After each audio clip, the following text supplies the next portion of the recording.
Hey everybody, how you all doing? This is OKW bringing to you another Company of Heroes 2 replay for Fight Night. Today's game we do have up here in the north, we have the OKW forces led by Jesulin, the top tier player you guys all know out there and probably love. And in the south we do have the Soviet forces run by ihittowwU and a lot of other letters there. Or ihittowwU. Either way, excuse me if I say it the wrong way, I might be saying the Soviet player and the Wehrmacht player, but Jesulin, forgive me guys, and definitely know his name a little bit more. We usually see some things opening up right now. Quick Kuba Wagon coming up for Jesulin, as well as like an ultra fast Volksgrenadier squad, but just taking a step back real quick to take a look at commanders. So in the north for Jesulin, we are actually packing in the Scavenge Doctrine with that Flak Panther and the Infiltration Grenades, as well as Special Operation Doctrine with, again, more Infiltration Grenades, as well as that Panzer Command Tank. And Luftwaffe Ground Forces with that kind of lackluster MT-34, which, as far I understand, is getting a slight buff in the coming patch. But what do we have now for the Soviets, though? So the Soviets are bringing in guard motor coordination tactics. So, of course, we have guards all over the place. We have shock troops with shock rifle tactics. And we have mechanized support with more guards. So no matter what way ihittowwU decides to go, he's going to be able to be calling in quite, let's say, top-tier infantry, or at least top-tier Soviet infantry. Nevertheless, Ankoville over here is definitely opening up as a kind of figure with some action going over here on the right-hand side. Definitely looking for players to pick up their natural VPs real quick, and we do see the Soviets have already done that. They actually picked up a second one as well over here to the west, and this Kuba Wagon is not probably going to be enough to back them off too easily. I might be completely wrong, though. He's already actually dropped off one model already. He's backing up to that way. He's not going to get too close to those most of them against. And we are going to actually see the Pio is actually walling off this western approach with wire. I say western approach between, west and east, mind you. The Kuba Wagon has successfully driven off those conscripts, which is a little bit surprising to me, but I suppose its ability to micro as well as a slight firepower advantage might be more than enough to take care of that. You do see we haven't really had any kind of command tanks coming in just yet, but we are actually seeing reinforced steel barricades. Where is that steel barricade? Technically, okay, wire I guess is considered to be a steel barricade. I always kind of assumed that steel barricade was like, I don't know, something way more impressive. Unfortunately for both players, neither one's going to take this fuel point. It appears as a little bit too difficult with combat engineers coming up over here, frustrated by this steel barricade. And the conscripts are now actually finding out this Kuba Wagon over here on the western side. Now, while this has been going on, even though Jesulin is down about 20-30 tickets right now, we are going to notice that the eastern side of the map is becoming more and more blue. Which is definitely going to be something that's a little bit frustrating, I'm sure, for ihittowwU, but at the same time, it's, that's how you play the game, I suppose. We are going to see that this point is just going to be continuing to just exchange a lot of fire back and forth, and just one MP40 trying to return the fire from all these conscripts. With the addition of the Kuba Wagon, we are going to probably see these conscripts getting pushed back out of position. Ooh, I was going to say even more so with these Volksgrenadiers flanking, but it's not going to do too much when another squad of conscripts comes into the area. We are going to see both people tech up. This particular sports weapons company bringing out a Maxim and a truck coming up for Jesulin. If I had to guess, maybe he's waiting still a hair bit longer to kind of, yep, he's going for it. He's deploying right now. Where is he deploying it, though? Oh, he's already bringing up the mechanized HQ. Okay, cool. In the meantime, we better hurry up, though, because these conscripts down here are starting to get pushed back. You can definitely take advantage of the map as the way it is right now. We're seeing these combat engineers getting outflanked, and these conscripts getting pushed back in detail, one group after another one, as these Volksgrenadiers just kind of push so quickly, flanking the combat engineers, decapping the point, and inflicting a lot of losses all at the same time. It happens to be outflanked in turn, though, by these other conscripts, and it's a little unfortunate for them, as now actually a flamethrower comes in, as well as that Maxim, so we're going to see probably both squads going to get beat in a hasty retreat, and we do. But the damage has been done really to the Soviet early war machine. Even this Kuba Wagon actually getting kind of pushed around a little bit, I'm sure. Really should back up, and there he goes. He's going to back up.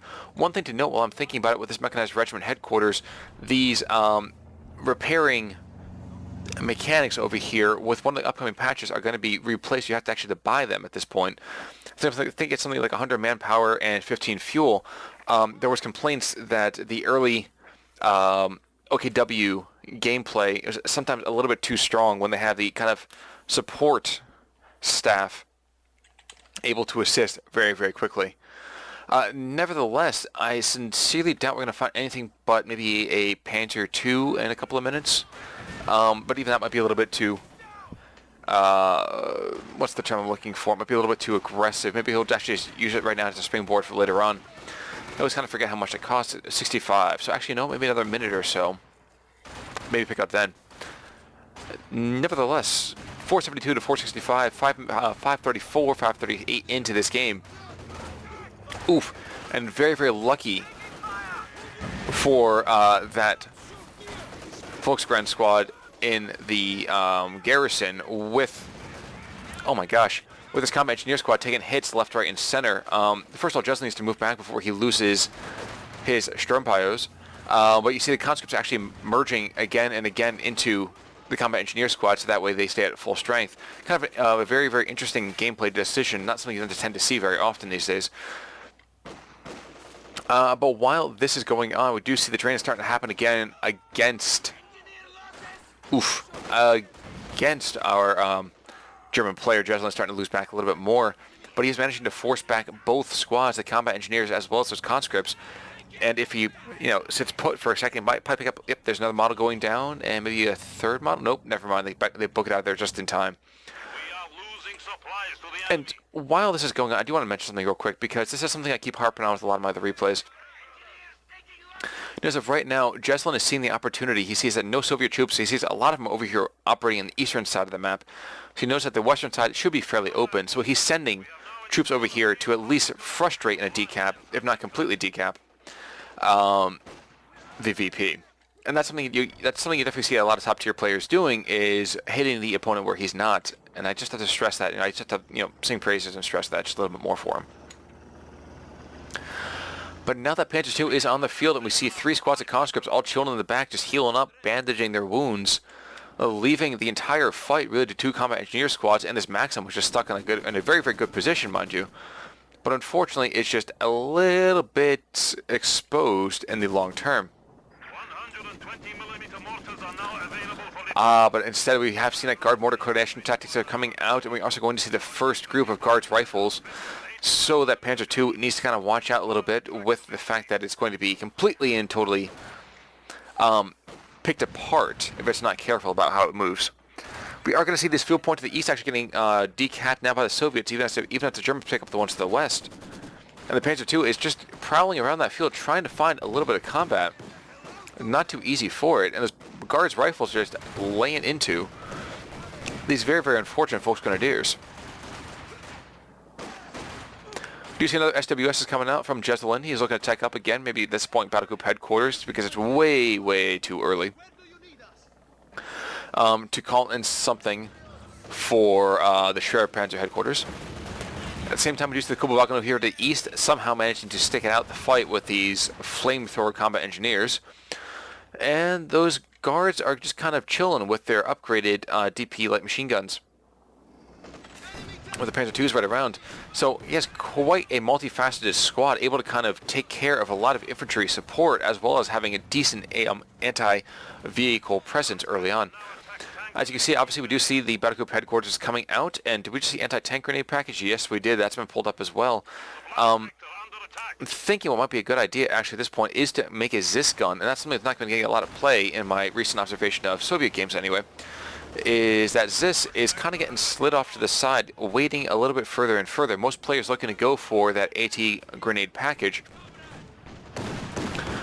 which I suppose I can understand, though I'm not a particularly big fan of. I understand that the AT grenade package, you have your troops are a little bit more mobile, as opposed to having to worry about, what is the term I'm looking for? Well, we'll find that out in a second. Luftwaffe Ground Forces Doctrine being pulled up, and so now we have the MG-34 coming out into the field, looking to suppress that oodles and oodles of Soviet infantry. And now we do finally see a Ziskan coming out to the field in almost the 10th minute of the game. And this Panzer II is going to flank over here, trying to pick on these combat engineers that are just duking it out with the Sturmpyos. And now Jesulin's just trying to frustrate that retreat path. He's not really going to be able to too well, but he's going to just kind of drive ever so sedately after these combat engineers. And I kept thinking he's going to push a little bit more to take out those engineers, but he does not. Instead, we do see him back up as this first disc gun does come out onto the field. Now, with the ground forces, Luftwaffe ground forces doctrine being picked up, we do have the Fallschirmjäger now being an opportunity for Jesulin, but there's not a lot of opportunities really on the map. Really just this eastern side, and even then, 5 garrisons right there is really all he has to choose from, unless he gets pushed back away to the north, which, if he does, that's not unheard of, but it's not really a position he's going to want to find himself in for very long. Manöverkettenwerfer is coming out for Jesulin. He's going to come into the field just a second or two. It's going to be a little bit unnecessary at the time, I believe. As my old grandfather used to say, be breasts on a bull. But, you know, that's you know, he's got the early AT, if nothing else, for fun. But now that Jesulin is here, kind of covering up that western road. Definitely a good idea. And with the addition now of the AT guns, I'll say the PT guns, but AT grenades, that Panzer II is going to be very, very cautious about how he moves around the map, with pretty much every single Soviet squad possessing a anti-vehicle component. And right now we do notice that Ihitto has the munitions to utilize them. As you see right now, here comes that Ura coming out. This disc gun's going to take probably one more shot. Does hammer into that Panzer II, but it does manage to survive. Luckily for it, even as fuel points get traded once more, this guarded infantry is just doing its duty. Picking on guys, taking names. And I kind of wonder if we're going to see maybe one, you know, ISG coming out. May not be the best opportunity, but to push this Maxim out of the garrison might be an interesting idea. But instead, we are going to see a Panzer II, a second Panzer II, come out into the field. Kind of a deviation you kind of see sometimes from OKW players when they're looking to have a little bit more aggressive play. While conscripts, for example, can run forward and throw an AT grenade, which is going to happen right here, with that damaged engine, having 2 means that while one is going to get repaired, we have another one that can quickly press forward and pick on all of those troops that think an advantage has been gained, all enemy troops that think an advantage has been gained. We do see a decap on that field to the eastern side, and we also are going to see a decap on the strategic point right here. Very much a frustration decision for Jesulin. And he's going to get pushed back again and again by the DP light machine guns and these conscripts with those very, very cheap, but nevertheless effective rifles. Luckily for those troops, though, we do see, luckily for Jesulin's troops, we do see that this Panzer II is coming out to kind of pick on the combat engineers on the eastern side, forcing back both flamethrowers, and going to start putting more fire, on this garrison with this Maxim. And so now you start to see how 2 tanks can be kind of picked apart, or picking apart rather the opponent.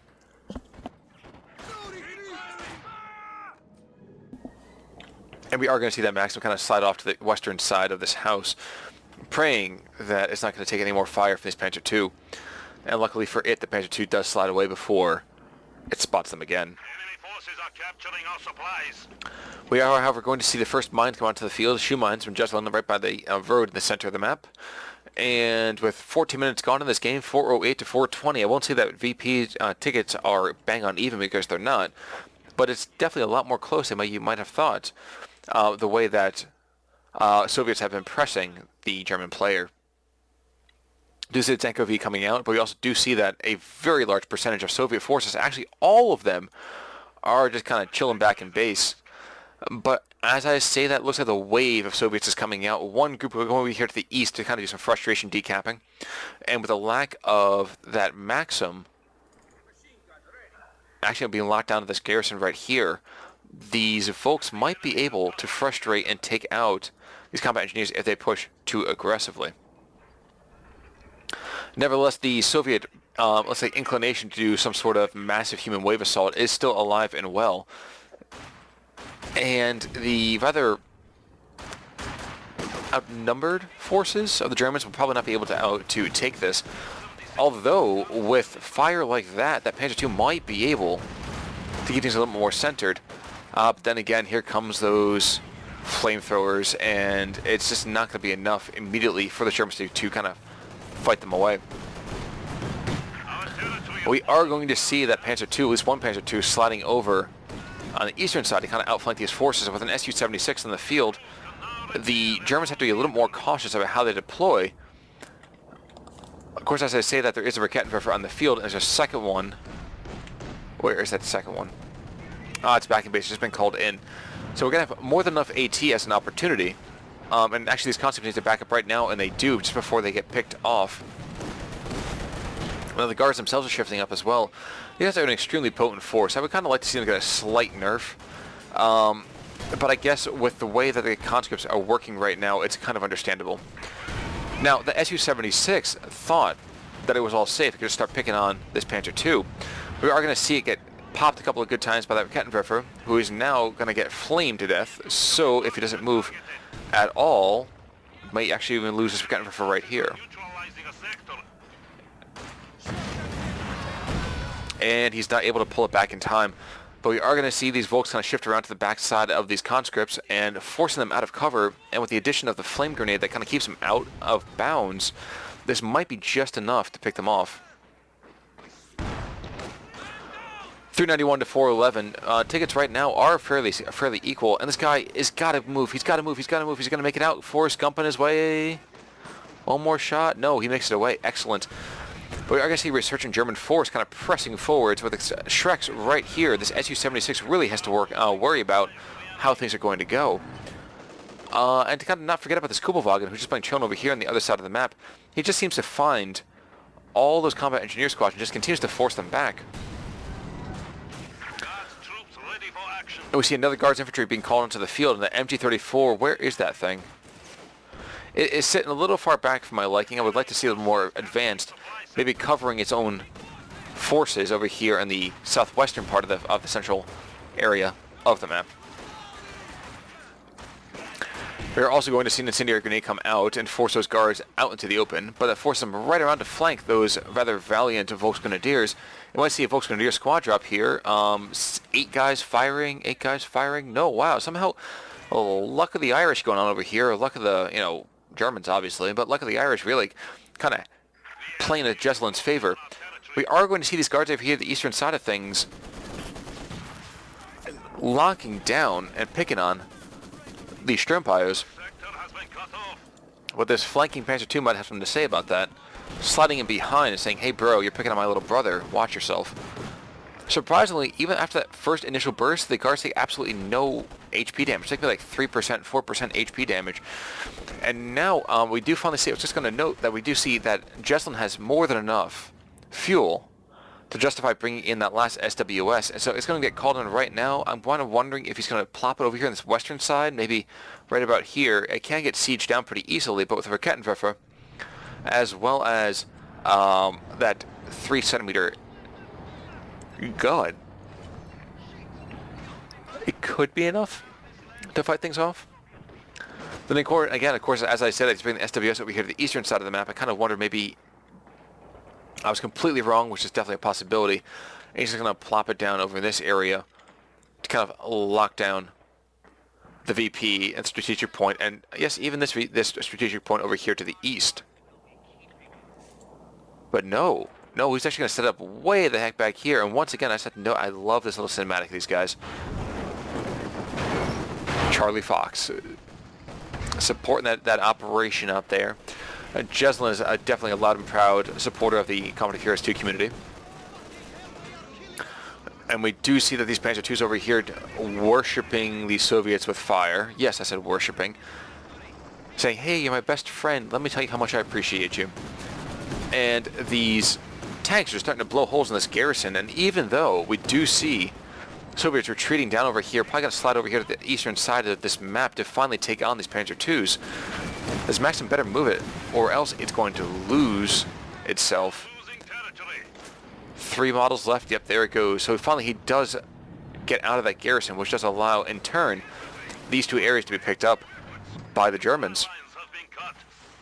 Of course, even while that's happening, fully vetted up squads of conscripts and almost vetted squads all the way are taking on this. They force it back. Basically, honestly, excuse me, take a second to kind of refocus myself.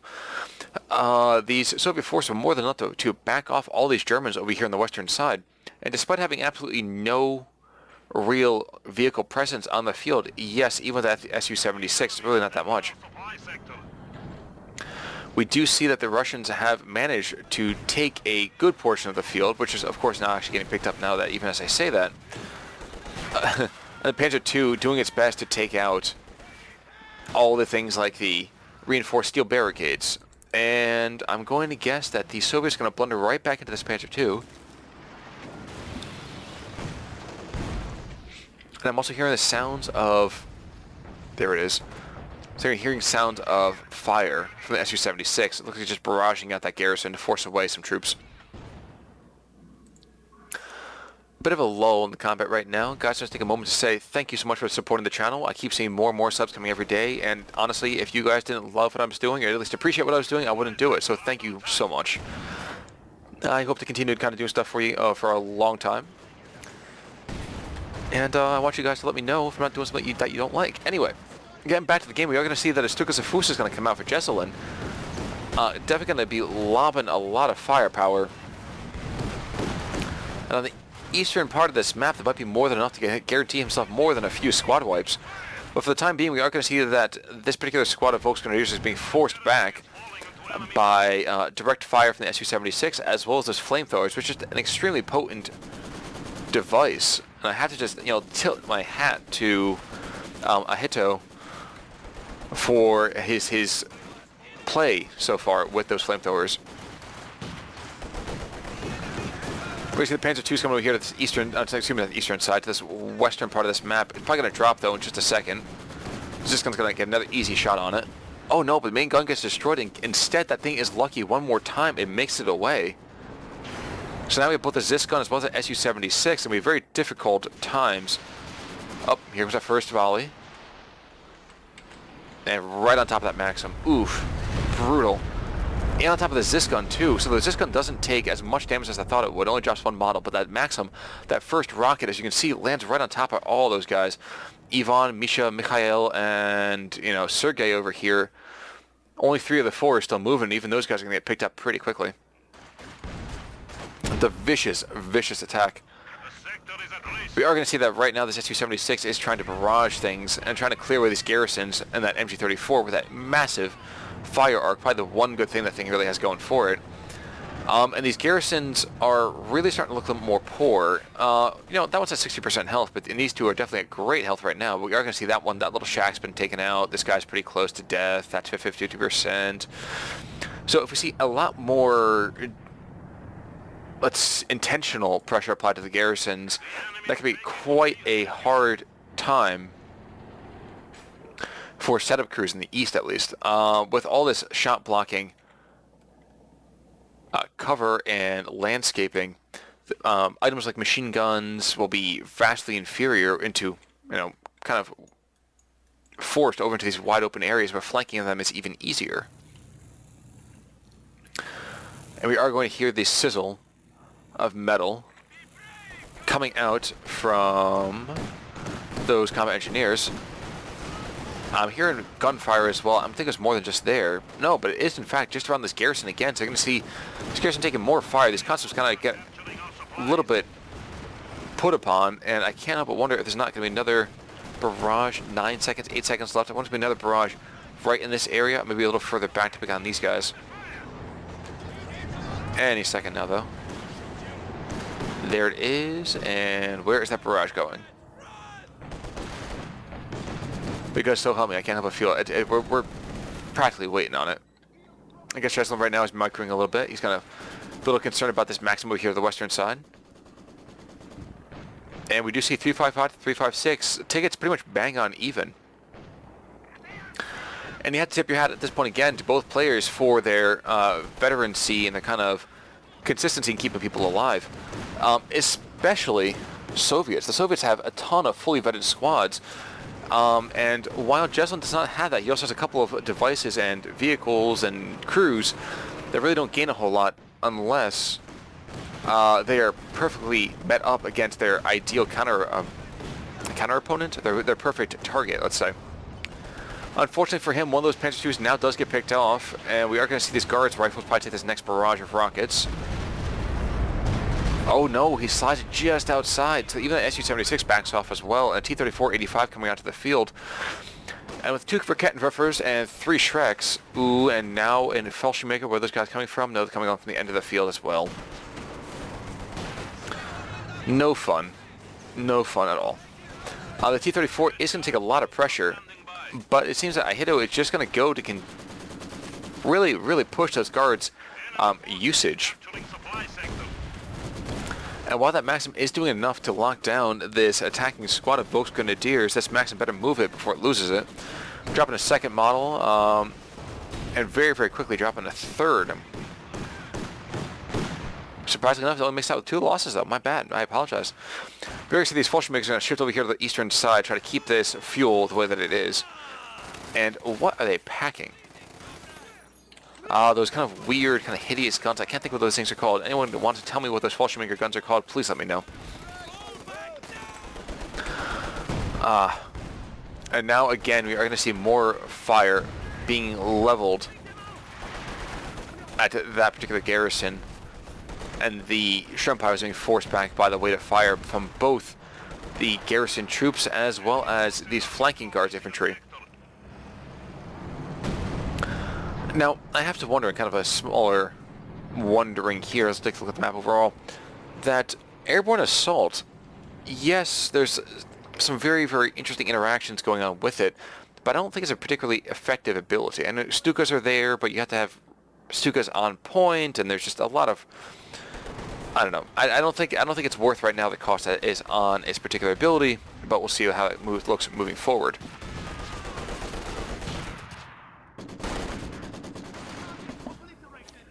And as you can see right there, though, the value of those guards infantry proving themselves quite effectively, showing that those Volksgrenadiers cannot cross an open field and expect to live.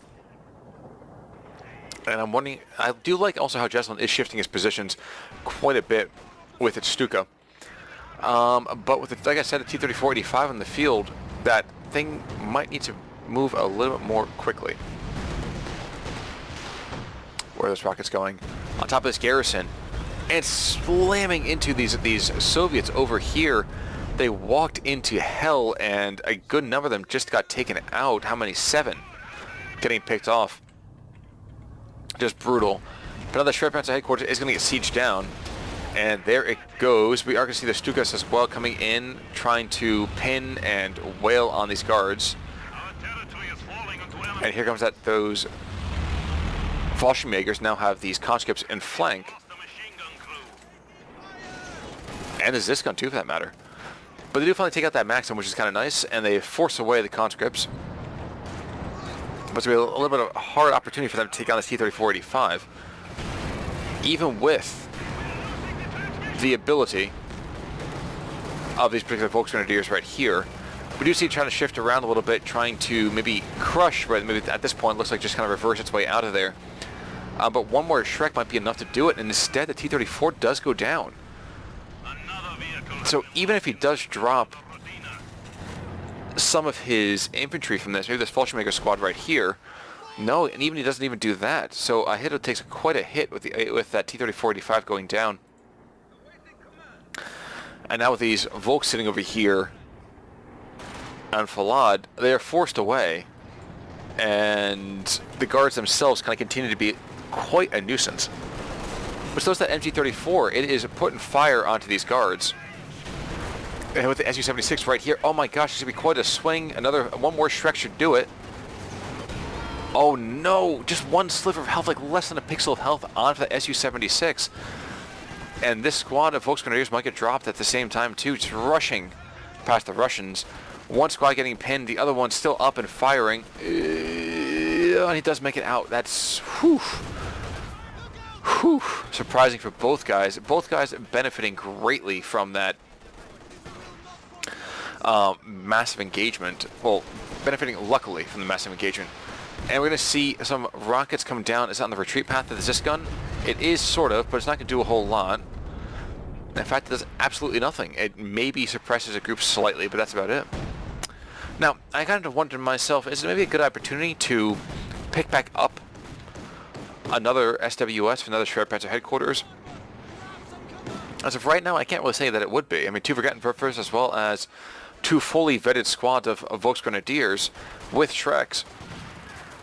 It might be enough to kind of deal with most armored issues, and especially with the way that ihittow's taken the guard mode of coordination. It means he's got no late game call-ins like the IS-2 or the 152, was it the ISU 152 heavy gun. That is not to say, however, though, that ihittow is anywhere near being taken out. He is building himself another T-34-85, and I was kind of wondering what took him so long for that. He had the fuel for quite a bit of time, at least the last minute or so. But maybe he spent more focus on the tickets. As you can see, 259 to 356. The Soviets do have a very, very good hold on this map. We are losing supplies to the enemy. But they're losing it with even moderately getting caught out by a lot of the micro. As you do see, there goes a squad of infantry over here, the eastern side, combat engineers, in fact. Valuable troops, especially since I think that was the one that had the flamethrower, and at least had 1 star veterancy, if not 2. But now, even though these shrimp pies are going to try to go and pick back up this fuel point, I think all they're trying to do is just decap. Oh, no, never mind. There it goes. So they did decap away from the Soviets. They're unable to pick it up for themselves, and with a lot of munitions right now, both players floating a ton of munitions. I would say musicians, but a ton of munitions right now. But really, what is there to spend it on for a couple of them? I would say, honestly, though, for the Fallschirmjäger, you definitely have the opportunity to start laying down a lot more of these bundled grenades. I know some people are very, very skeptical of those. But if you have the munis for them, why the heck not? Even more interesting, the fact that these guard engineers, these guard rifle squads, excuse me, does one already have his DP light machine guns? Yes, and these guys already got them? I'm not entirely sure, but we are going to see this next rocket barrage come in and accomplish less than nothing. All it was going to do is just crater the road and make it very, very impassable for vehicles in the long term. We're also going to see now the first Forgotten start on firing on the T-34. The second one joins in just a second later. Maybe one more shot on it? No, it does not. Instead, we see the guards coming up to try to put pressure on these anti-tank guns, maybe able to take out one of those crews up to Vet 1 already. But no, it doesn't make it back just in time. Forces are capturing our supplies. We're seeing a lot of blob aggression on both sides. At least in the German side of things, we do see them trying to push forward with very, very light machine guns, more or less, to take on these conscripts, but they are out-vetted, and my guess is going to be out-fought, dropping 2 models already. 3 models, and if they don't get away too quickly, they are going to get picked up, and that's going to be quite a problem. But even as I say that, now a vetted squad of combat shrimp pios is now taking it on with these conscripts, and these conscripts, if they're not careful, are going to drop several models to this already vicious Panzer II.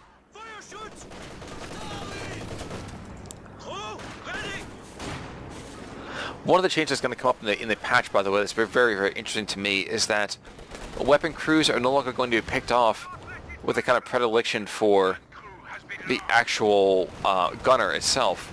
So instead of whenever you're firing at a particular gun crew, you see the gunner get picked off again and again and again and again. Instead, what you're going to have is, unless you specifically manually target the particular gunner, what you're going to have instead is a much more even distribution of guys getting picked off, which is really about time when you think about it. We're also going to see these Volksgrenadiers play, very, very close with these guards. With them with their light machine guns, I'm a little concerned about that. Here's another strike coming in, pelting the Zis gun, but not having quite the same amount of effect that they were hoping for. But both fuel points are very much contested. Probably can see one of this western fuel point getting picked up in just a minute or two. But somewhat more disturbingly is now this Su-76 is fully vetted up and it's taking quite a fair amount of firepower for both infantry and, let's say, emplacement-based AT.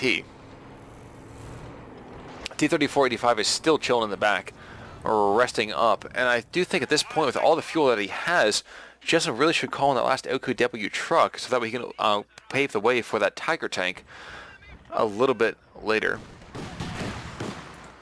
But it seems he's a little bit right now too busy playing with his other toy. This Panzer II's got 39 kills on it, 41 kills, excuse me, and it is just taking these guards to town and opening up the opportunity for these Fallschirmjäger to completely miss everything as Soviets fall back to base. Now, less than 200 points available for Jesulin and about 350 available for Ahito. We're going to take a look at the western map right now. You do see these Fallschirmjäger squads going to get forced away, but even as I say that, the eastern side of the map is going to fall back into the hands of the Germans. Give me 1 second, guys, to grab a quick sip of a beverage.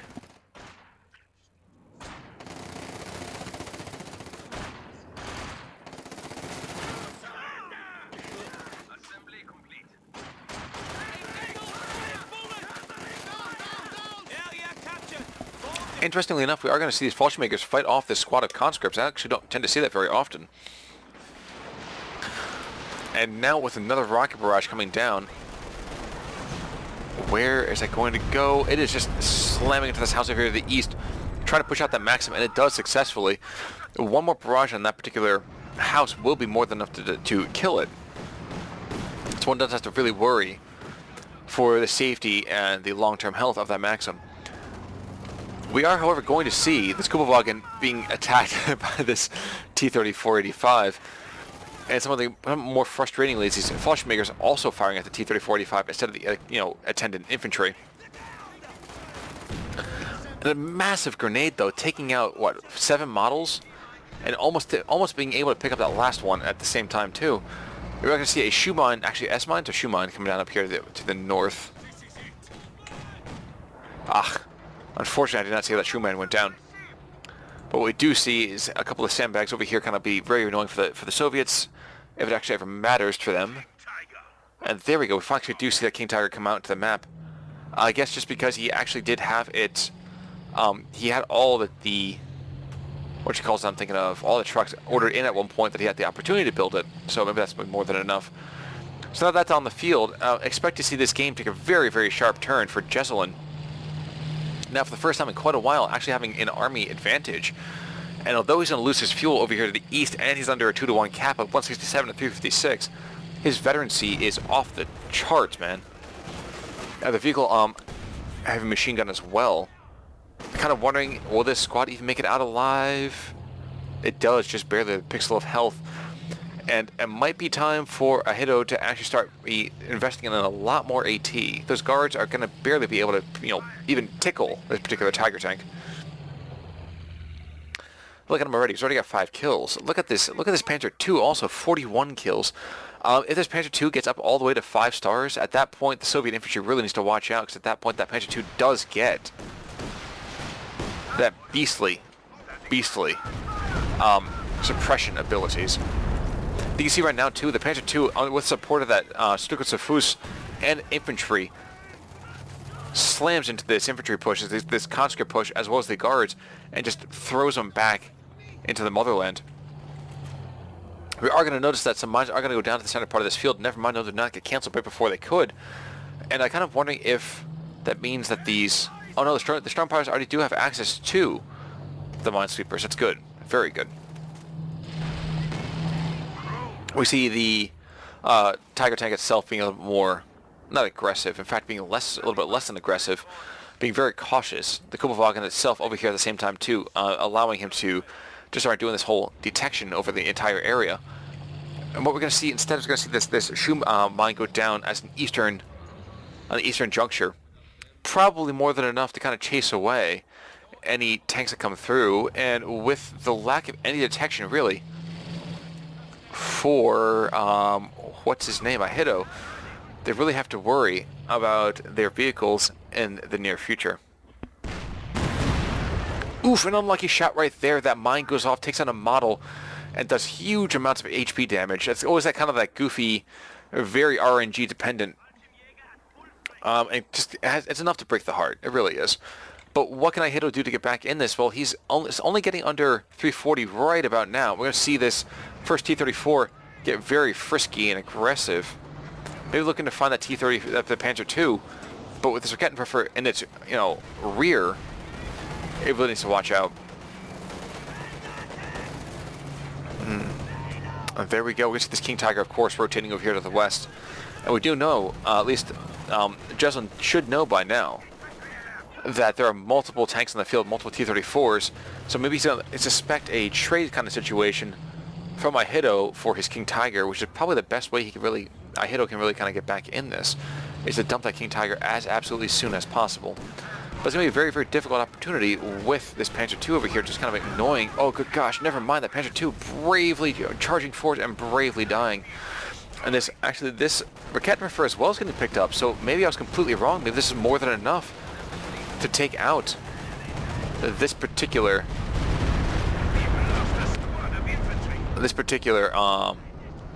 German army. The King Tiger, though, continues to say, yo, bro, I got your number right here. And although marked target is going to come down, that only increases the accuracy, doesn't it? Oh, no, receives more damage, too. But is that going to be enough? I think this T-34s over here, even for playing tanks at 20 paces, is going to die, and the second one's going to come up and take just as much fire. And from practically right next door to it, damaged engine again. So it bounces. Oh, good. Oh my gosh, that's so unfortunate. ROKN instead taking out that second T-34. The Su-76 takes revenge for its fallen comrades. Whew, so very good use, honestly, of that marked target skill.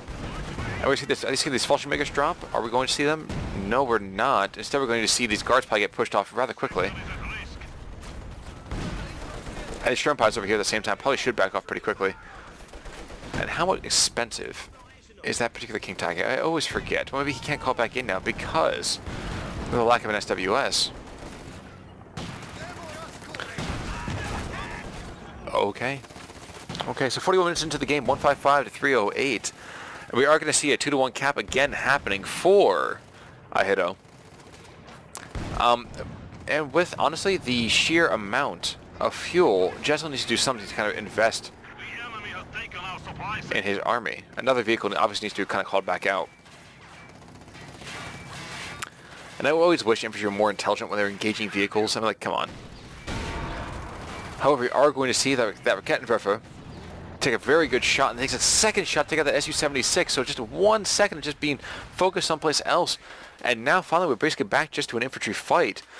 But before we go too much into that, can we just say real quick how great it's been to have this Kubelwagen actually still in this particular fight. We are also going to see let's say a big, very, very quick volley hammer into this Maxim down to one model. Not dropping just yet. In fact, it might be chased down by this Kubelwagen now. But unfortunately for him, that Kubelwagen is not going to be able to pick up that single machine gunner. Instead, it takes a shot for its troubles. There we go. Here's another King Tiger come onto the field. And at this point, I don't know if Ihitto's got enough to kind of turn him back. Another focus fire with all the PTRSs might be the way to go, but if you can just loft Stukas or Fuß rounds at it, where's the issue? Like, where does that make sense? We are going to see this ROKN very, very wisely move away. And Stukas or Fuß is here and nearby, but it still has a little bit of time before his next barrage, doesn't it? Yep, 12 seconds. And here comes the first wave, let's say, of guards charging forwards. Well, luckily for them, that first shot does miss. But if it's any closer, considering how harshly they're blobbed, you see that right there at the same time too. King Tiger just taking his first 2 kills, takes a 3rd kill right there at the same time. These Soviet infantry really need to kind of get a little more either mobile and take in hitting where the Germans are not, or being a little more aggressive. And here comes another round. Oh my gosh, coming right down that Sis gun. 2 models drop. Not that much really kind of kill it just yet. Still more than able to kind of be used on the battlefield effectively. We're going to see an anti-tank, I'm going to say grenade barrage, a poor man's anti-tank grenade barrage coming out against this King Tiger, but this guy's just going to laugh and shrug off most of the blows, I might imagine. And with the attendant infantry in the area, they really need to watch out what they're doing. But the ROKN does get picked up, and so all that veterancy that had been just coming up and coming up and coming up is starting to get dropped. And with the addition now of that recon, now we definitely have an idea where that King Tiger is. That's just going to take more and more firepower from this bumped up Zis gun again and again and again. Valiant's assault. A Valiant Assault is such a weird ability. You don't see it used very often just because that... We have made the ultimate sacrifice. Whoa, that's just going to get picked up? No, I'm sorry guys, I missed that. It's just going to getting charged.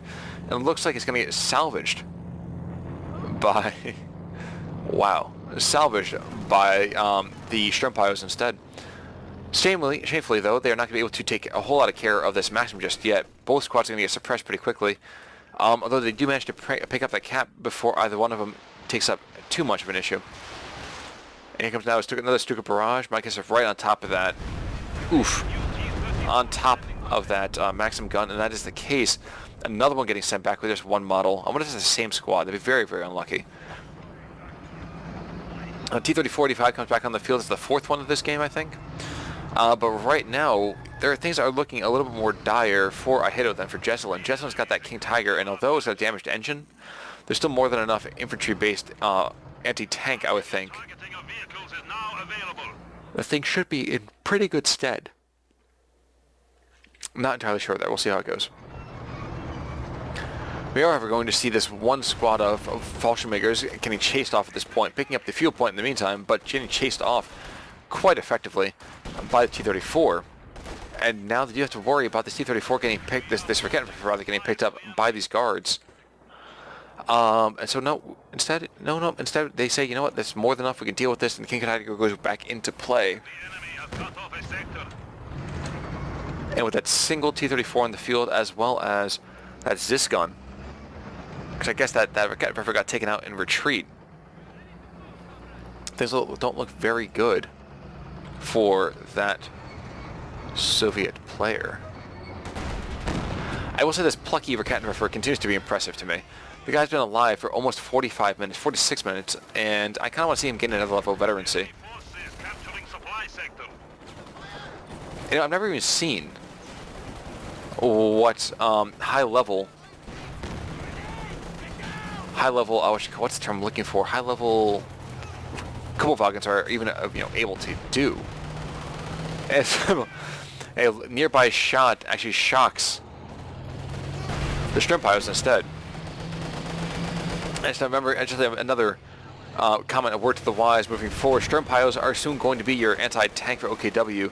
Shrek Blob's going to be a thing of the past of the Volksgrenadiers. We are going to see Panzerfausts, but it's not going to be enough for most players. That package is going to be applied over to Shrimpios instead to kind of broaden their particular role in a given field. Oof, and unluckily though, there goes a fully vetted squad. Ouch. Ouch, that's always brutal. No, that was a Fallschirmjäger squad, excuse me. Getting picked up by that munitions trap. Now, tickets are still coming off for Jesulin, but right now he's definitely dominant on the field. Most Soviet forces are back in base right now, and additionally, what's left is really not going to be able to take out the Panther II, which is now being built, as well as that King Tiger, as well as the Stuka Zafus, which I'm very shocked. Okay, it's finally firing. There we go. And I predict at least 4 models. Oh no, I'm completely and utterly wrong. He misses completely. I kind of thought that it's going to be a little higher up, but no, that's not the case. Pick up the incendiary grenade down this particular Maxim, so even while it fires and suppresses, it's going to start cooking. Well, the Fallschirmjäger's right there as well. Is this finally going to be the time we see one of those Maxims get picked off? Yes, we do. There it goes. Those Fallschirmjägers instead just start getting, putting on a lot of fire. The King Tiger comes in to put the hurt in the flank, and now it's going to charge, let's say, this particular concept squad that takes one shot and 4 guys go down. Fortunately for Ihitto, he is now operating under a triple cap, and now with a Panzer II on the field, as well as that Stuka Zafus, which how many kills does that thing have? A quick look, it's got 32 kills. Not quite as much as that God Panzer II, but definitely more than the newest Panzer II. We're going to see a very, very quick ambush, let's say, of sorts, on this Maxim right here. So a big boom coming out, taking out 4 models, but at the same time not doing enough to take out the squad, and being forced away instead. Maybe what we're going to see is a flank from this Panzer II, which has not been observed. I don't know, we'll see. And where did that smoke come from is my question. I don't think that came out from this Zis gun, no. Doesn't make sense. But already we have another barrage going in. It seems like it already had just been coming in. Right on target. Oof. 5 guys do go down. Takes out quite a good portion of that particular Jesulin crew, as well as a little bit of damage to the Raketenwerfer. And I'm not saying that things are over, because they're not by any stretch of the imagination, but ihittow's got definitely a hard climb back up to daylight. The enemy has taken our supply sector. So if you want to look like right now, look at this veterancy up here. We have 20 stars of veterancy between 4 different squads. Fully vetted up Volks are dangerous beasts. So, yeah. I know Volks right now don't scale particularly well, and we're going to see that be hit a little bit harder, actually, even in the next patch moving forward. But if they get up to full veterancy, they are quite brutal. The same thing can be said for the Strempyos. So they can reduce the risk of repairing under fire and the weapon lethality. That's the term I'm looking for. The sector is at risk. So, right now, 50 minutes into this game, we're going to see that ihittow's going to go down under a triple cap, losing pretty much every single territory on the map, which is so hard to watch sometimes. With the Su-85 coming in at the same time too, it might be just enough to take out the King Tiger, but then again, maybe it won't. 84 to 173, going to go down to 170 in just a second. There we go. 51-10 into the game, and here comes that Su-85 tank destroyer. I think I might have mentioned this before, but it's kind of interesting to note that this particular tank destroyer was known much more often by its code name, or its kind of like given name by the troops.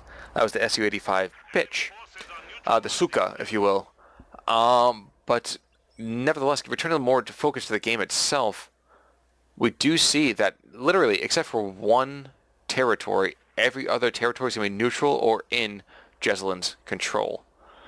That's just going to do wonders for pushing him forward. He doesn't even really need to attack. He can lose, his King Tiger and immediately get another one.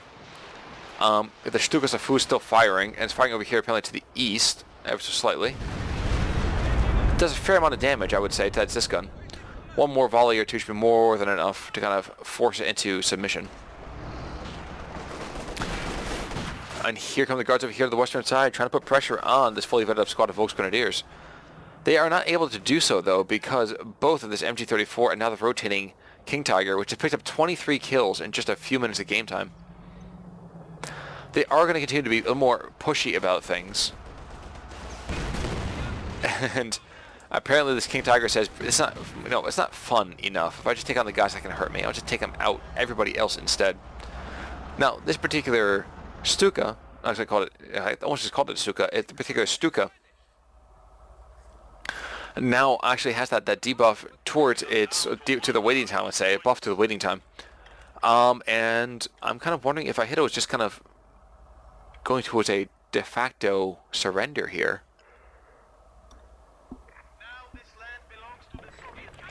It is good to notice that there is an SWS finally coming back on the field for Jesulin 53 minutes into the game. A little bit late for my taste, but better late than never, right? He has now called in all of his vehicles again for a second time. If he moves that thing up a little bit further, he should be able to cover most of his territory. Please, survive. Survive, Kubelwagen, survive. Whew. The Su-85 and the Raketenwerfer almost destroying my heart. That would make me so sad.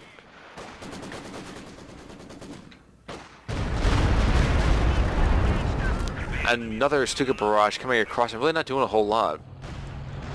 With the King Tiger over here, as well as those Strempyos, the German forces really don't have a lot to worry about.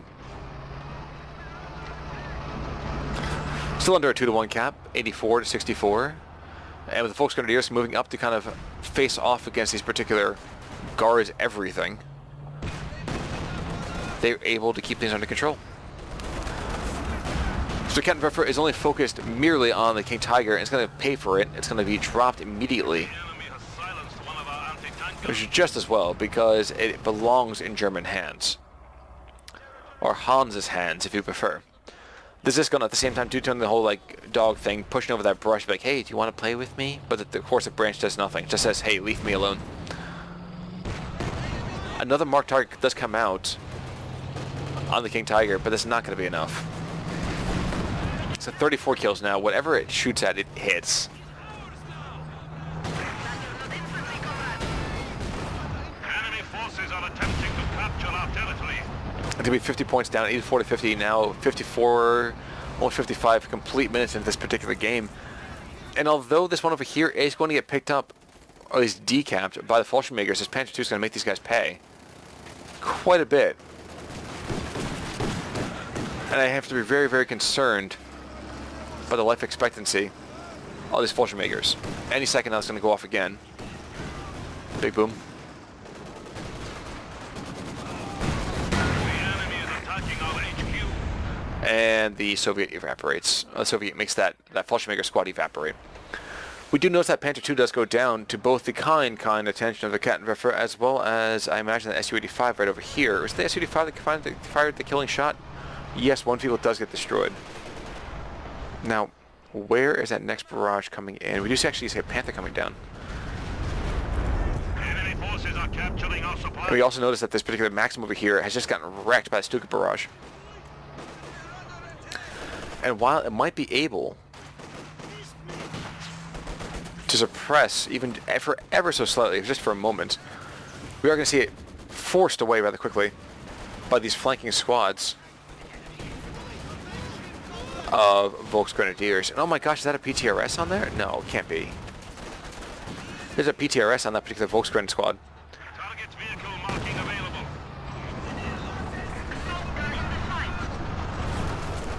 The enemy is taking what we have secured. But okay, so what do we have in the meantime? We do have that Su-85 moving up to take a couple shots at that King Tiger, but doesn't do a whole lot. Instead, we are going to see that 2-to-1 cap does happen back in favor of Jesulin. Looks like he's just going to play the cap game, running around the field, being wherever his opponent is not.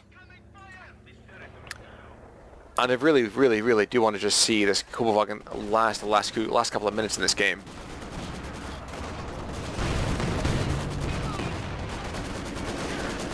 I do think also that the end of that game is coming now. Mark target has run out. Our territory is falling into enemy hands. The Su-85 is going to get wrecked in just a second now as this flanking Panther comes around. Yikes. And now we are going to see another marked vehicle coming out, but not a whole lot is really going to get done. Instead, we are going to see the airborne assault come through. And it really was a well-played game by both players, but I think the real MVP of this game is this 10-kill Kubelwagen. Lasted the entire game. The entire game, man! How many kills? Any other impressive kill streaks? 35.